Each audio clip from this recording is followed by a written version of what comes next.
Hello po mga ka-green up. Tandaan nyo po ba yung avocado na binidyo ko habang umuulan? Ito na po siya. Hindi lang maganda yung balat kasi sa sobrang busy ko, hindi ko na siya na-check. Ayan, pumangin na tuloy yung balat. Hindi ko pa siya nakain at ngayon ko pa lang siya kakainin. Ayan ang size niya, oh. Sandangkal mahigit siya. At ito naman yung loob. Wow! Ang ganda, diba? Wala siyang ugat. At mukha siyang creamy.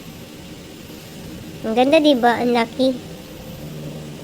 Lagyan ko ng gatas. Natatakam na ba kayo? Ayan. Isang kamay lang kasi gamit ko eh. Yung isa taga-video. Ayan. Kuha ko kutsara. Matitikman ko na yung unang bunga ng avocado sa garden ko. Unang subo. Ay pa sumama. Sama ka na. Ang sarap. Maligat siya, guys.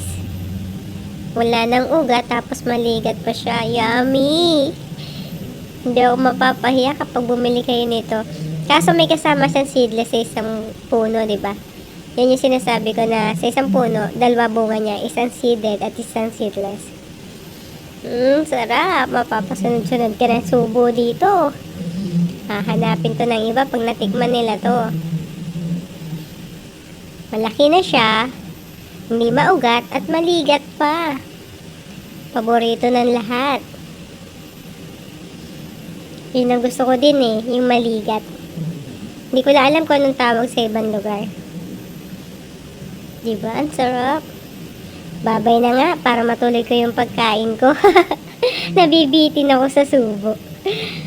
Yun lang po. Thank you for watching, guys. Bye-bye po. Yum, yum.